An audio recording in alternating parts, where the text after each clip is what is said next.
이야기를 해보도록 할게요. 1세기 때 이런 그 신약 성경이 만들어지면서 이 사도들에 의하여 이런 믿음과 행위 모티브의 이런 온전한 구원론이 잘 소개가 되어졌습니다.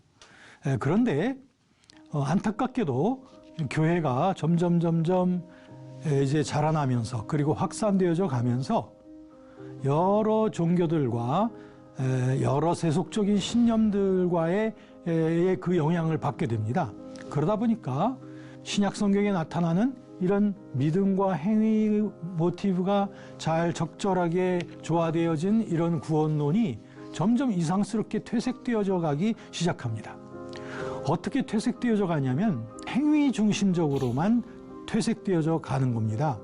왜 그랬을까 하면은 그 당시에 특별히 그 영지주의에서는 금욕주의적인 이상을 많이 존중했거든요. 그래서 금욕주의적인, 그다음에 그 당시에 스토아 학파가 대중적인 그런 어떤 윤리적인 그런 대중 철학이었다면 스토아 철학에서는 그런 도덕주의를 상당히 강조했고요.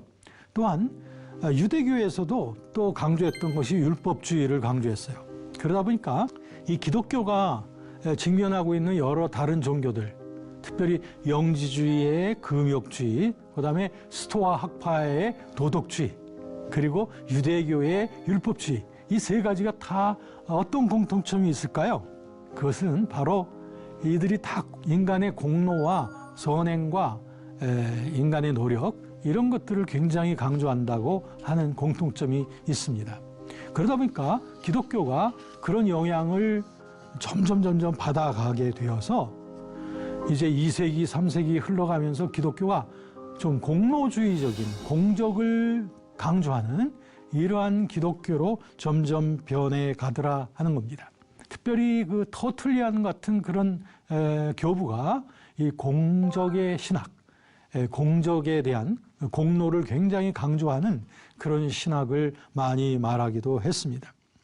이렇게 고대의 교회가 2세기, 3세기, 4세기 흘러가면서 인간의 구원을 이렇게 행위 중심적으로 보는 이런 잘못된 경향으로 빠져 들어가게 될 때, 그때 하나의 반전이 일어나게 됐으니 그게 뭐냐면은 바로 그 어거스틴에 관한 것입니다. 이 어거스틴 같은 경우는 구원을 이런 그 잘못된 이런 그 구원론에 빠질 수 있는 이런 극단으로부터 이 어거스틴은 이제 여기서 올바른 구원론을 향한 그 도약을 하게 되는데, 그 어거스틴 얘기하기 전에 그 당시에 이렇게 빠지기 쉬웠던 두 가지의 극단이 뭐냐면 이 두 가지입니다. 이런 데 빠지기 쉬워요. 하나는 자유방임주의. 이거는 하나님의 은혜, 믿음 이걸 강조하다가 조화롭게 행위와의 조정이 되지 않으면 이런 자유방임주의로 빠지게 돼요. 그렇게 되면 어떻게 되면 이 죄를 짓고서도 괜찮다. 그리고 아무리 타락해도 결국엔 구원받을 사람 구원받는다. 뭐 이런 식의, 또 나는 어머니 뱃속부터 내가 구원받았으니까 나는 뭐 다 구원받은 거지. 내가 뭐 죄 짓는다고 해서 구원을 잃어버리는 것도 아니야. 라고 하면서 우리 신앙생활에 아주 대단한 방임이 생길 수가 있다고 하는 거. 이것이 구원론이 잘못되면 그렇게 될 수 있고요. 또 하나는 이 공로를 강조하다 보면 이런 공로주의적인 구원관으로 빠지게 돼요. 그래서 착한 일을 많이 해야 되고 공로를 많이 쌓고 선행을 많이 해야 된다. 또 어떤 금식이나 어떤 신비주의적 수행, 이런 것들을 많이 해야 구원을 받게 된다. 이런 것들은 다 잘못된 구원론이 된단 말이죠. 자, 그러면 교회 역사 속에서 보면 아까 말씀드렸죠. 2세기 때에서부터 이런 구원론이 점점 타락하기 시작했다는 거. 그런데 이 어거스틴, 아까 말씀드린 그 어거스틴 때 딱 반전이 일어난다. 아까 말씀드렸습니다. 그 반전이 뭐냐? 어거스틴은 구원을 사람이 받는 것은 하나님의 주권에 의해서 되어지는 것이다.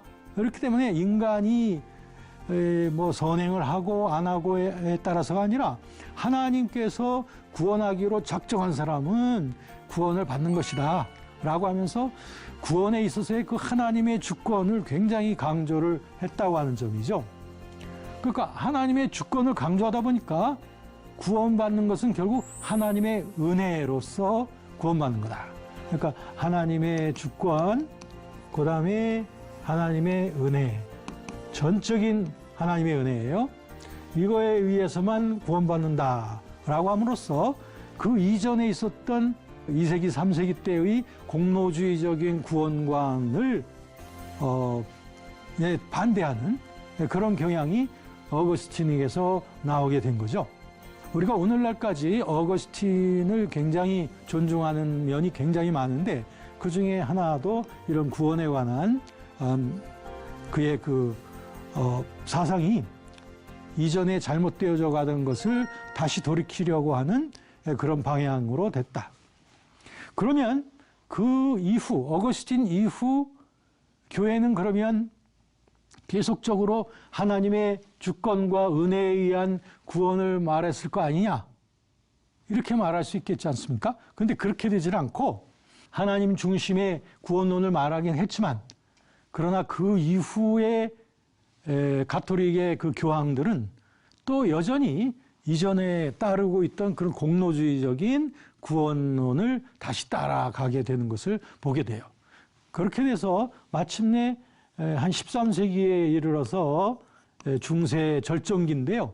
이때 중세 시대의 아주 대신학자였던 그 토마스 아퀴나스에게서 보면 이런 공로주의적인 구원관의 아주 절정이 그에게서 교리화되어져 있는 모습을 보게 되는 거죠.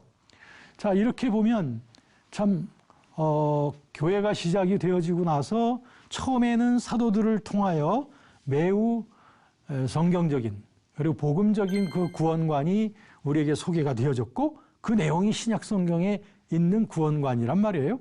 그런데 그 이후에 1000몇백 년 동안 그 교회의 구원론이 그 공로주의적으로 이렇게 침륜에 빠지게 되었다라고 제가 말씀을 드린 겁니다.